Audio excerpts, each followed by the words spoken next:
everyone, it's Amy from Nail Polish Baby 90 and welcome to today's video. Today I'm here with everything that I wore in July. This is going to be a shortish video.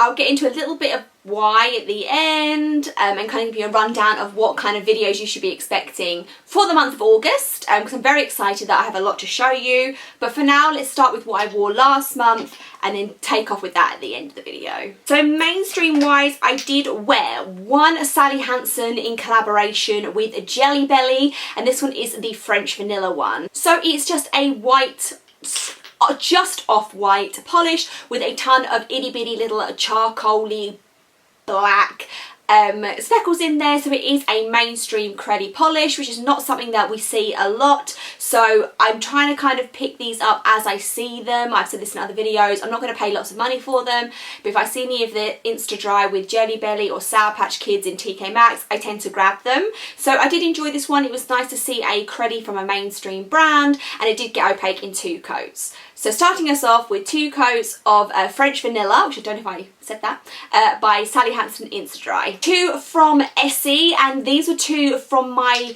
most recent haul where I got a ton from TK Maxx. So they're both super shimmery. The first one that I wore in the month was Sugarplum Fairytale. This is a plummy kind of colour with a golden, slightly greeny flash to it. I really enjoyed this one. I will wish that it would have been a smidgy more opaque in 3 coats because it just kind of looked like you dipped your nails in like mermaid or angel, if that was a colour to describe it, where they were super shimmery and glistening, but there wasn't the stark colour contrast that I was after. I did wear one of these, or maybe both, in videos that I filmed, and also lots of people tend to comment that they really liked the nail polish. So yeah, it wasn't really what I thought it was going to be, but I did still like it. Sugarplum Fairytale, 3 coats, Essie. The other one was Wetsuited Up, and this one is more of a pink opposed to the other one being more of a purple, and this one is a light blue flash to it. All my thoughts about this are exactly the same as the other one, so it was another 3 coater, and yeah, wasn't what I thought it was going to be, but I did enjoy it. 3 coats of Wetsuited Up by Essie. We move on to indies. I then did wear Welcome to Isla Nublar from Prism Polish. This was part of her Jurassic Park polish collection, and I did in fact wear this 3 times in July. I wore it at the start, I wore it just before my trip to the US because I loved it so much, and I did in fact wear this on the day that I went to Polish and Beauty Expo in America, which is what we'll talk about in a little bit. So I was trying to represent UK polishes even when I was out of the country. This is the Jurassic Park kind of Jeep colour, where it's a bright limey green. There's some yellow undertones to it as well, and then there is warm flakies that go between a red and an orange colour. I'm obsessed. This will be one of my favourites, for 2022.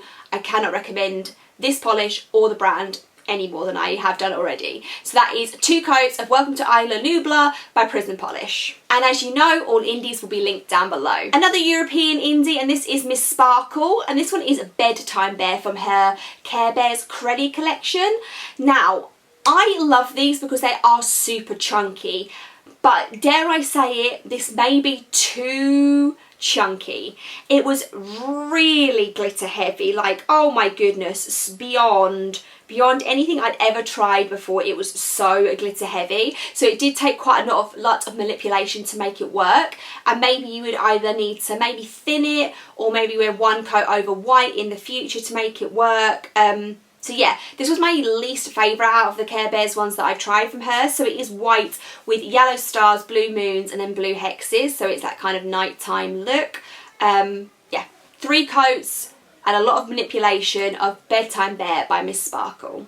I did wear a hair polish in July, and this one is Trust No One, Suspect Everyone, which is kind of a bit of a motto that I have in my life. Not on purpose, I'm just very...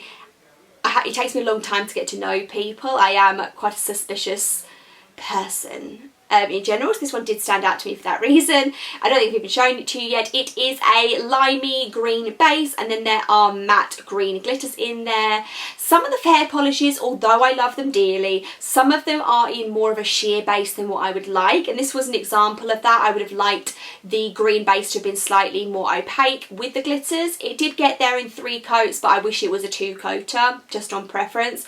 Saying this polish is also 10 years old, so you can't really comment on what it's like now, because who knows what it was like when it was first made. So you're seeing 3 coats of Trust No One, Suspect Everyone by Hair Polish. The last one of the indies for the month is Quixotic Polish, and this one is Sapphire Dreams. This was originally a polish pickup one, and I remember seeing this when it came out. And did I get this in a D-stash? I think I did. This was fine. I just wish it was opaque quicker, which is what I said about a few of these polishes. It was a 3-coat to see what you're seeing, but I would have wished that I could have got it there in 2, because I know I have other polishes in my collection that could have got there in 2. So that was my only complaint. It looked beautiful at the end, but it just took that 3rd coat to get there.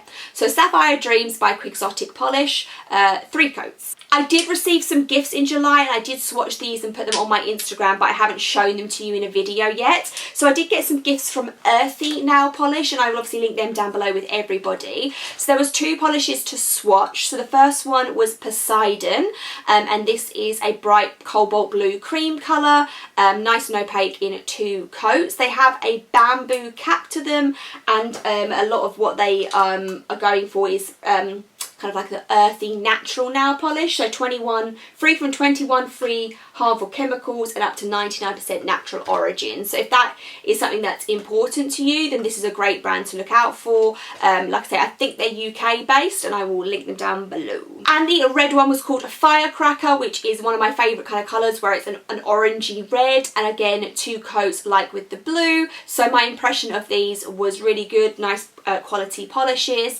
So thank you to Earthy Nails for sending me those. They do also have a nail treatments collection, which is 2 base coats and 2 oils. I did an Instagram reel where I gave a little bit more of a deeper look into this, and this was a new item they've just released. So check me out on Instagram if you don't, and there'll be more information about these. And if you want to check out any of the brands, they will all be down. So July was another slow upload month. If you do or don't know, sometimes I presume that everybody watches everything, which I know you don't, because you all have lives to be getting on with. But again, big hint, follow me on Instagram as well. I did fly to Chicago in the middle of July and spent the last 2 weeks of July in America.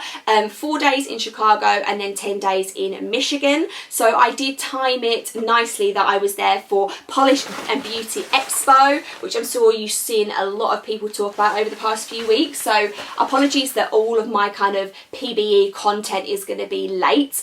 I obviously had to come back to the country to have my filming set up. I think it's going to be 3 PBE videos or 2 PBE videos, and then 1 haul for what I picked up in America but not at the expo. So I'm going to film some of those today. I filmed one of them already, so you're going to hopefully have more content coming. I also have a ton of collections that I'm slightly late to the game to, but I would like to swatch if you want to watch them. So I have the Jurassic Park China Glaze. I think I have OPI Summer. I have one of the Essie releases for summer because there's so many. I have the Dippin' Dots from China Glaze. So I'm going to try and throw those in because I'm going to wear them all. But I just realised that by the time we get into August, people start talking about autumn releases, and I've already seen some brands talk about what they're going to be releasing for the end of the year. So yeah, I hope that you enjoyed what I wore in July and you look forward to the videos that are going to be coming up on my channel in August. Give me a thumbs up, subscribe, let me know what you wore in July, and I will see you soon.